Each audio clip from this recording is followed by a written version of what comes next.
The Taliban. Terrorists with an air force. There's a popular video circulating that shows Taliban jihadis driving one of the Black Hawk helicopters provided to them by the U.S. military, free of charge, no permit required.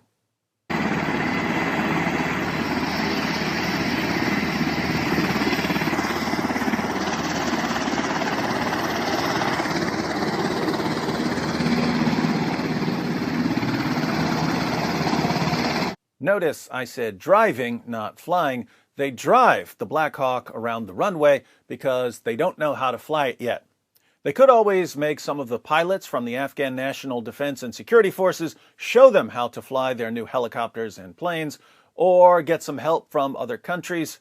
But helicopters and planes require a lot of upkeep, mechanics, replacement parts, and so on, so it's not clear how much long-term value these aircraft will provide.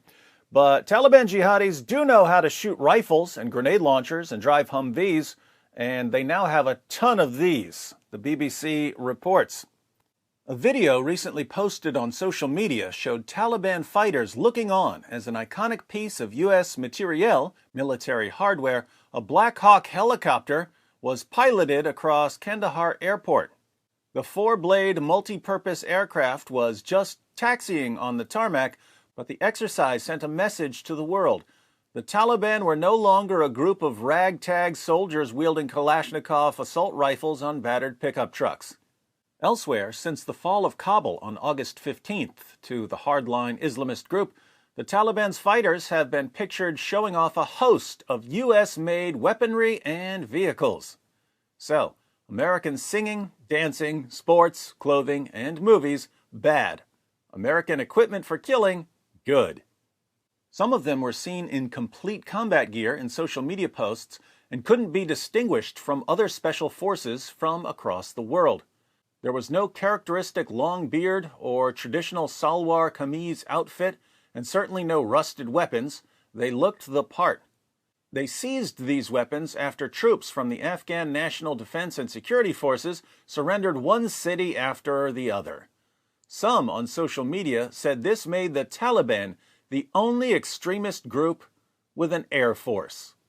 The Taliban may be the only Islamic extremist group with an air force, but all Islamic extremist groups have a time machine.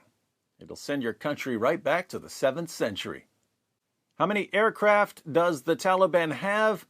The Afghan Air Force was operating 167 aircraft, including attack helicopters and planes, at the end of June, according to a report by the U.S.-based Special Inspector General for Afghanistan Reconstruction, SIGAR. Here are the kinds of aircraft the Afghan Air Force had. Some of them were seized by the Taliban.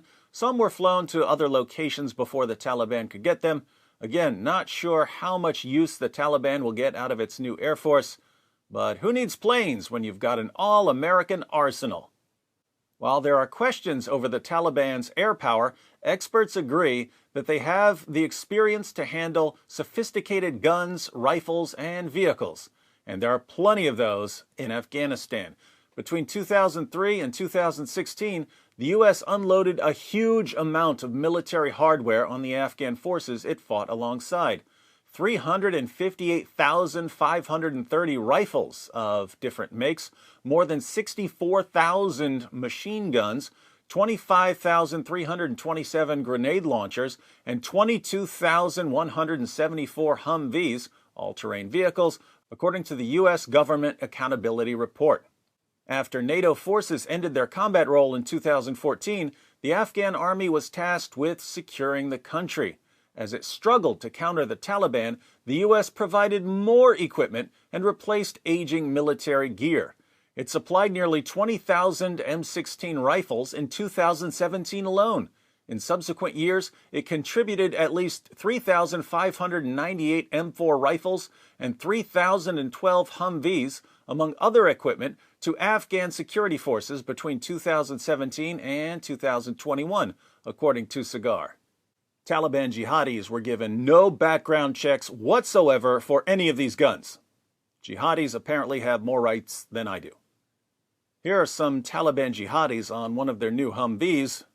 These guys have thousands of Humvees, but they still pile on top of one like clowns at a circus piling on top of a Volkswagen Bug. So these are now some very, very well-equipped terrorists. No more Kalashnikovs, they've got M16s. No more broken down pickup trucks being pulled by donkeys, they've got Humvees. No more frequent flyer miles on Muhammad's magic flying horse, they've got their own airplanes and helicopters. No more hiding in caves, they run the entire country. I can just imagine Osama bin Laden looking up from the lowest pit of hell, where he's clinging to the hair on Satan's back, seeing all that the Taliban has accomplished and saying to himself, wow, these Taliban guys are going to kill a lot of people before they come join me. Thanks, America. You may have shot me in the head and dumped my body in the ocean, but man, you built me one heck of an army. You tried on that. You tried on that. You tried on that. It just backfired on you. You tried on that. You tried on that. You tried on that. It just backfired on you. This is a part of our religion. There's a reason to it. Yeah?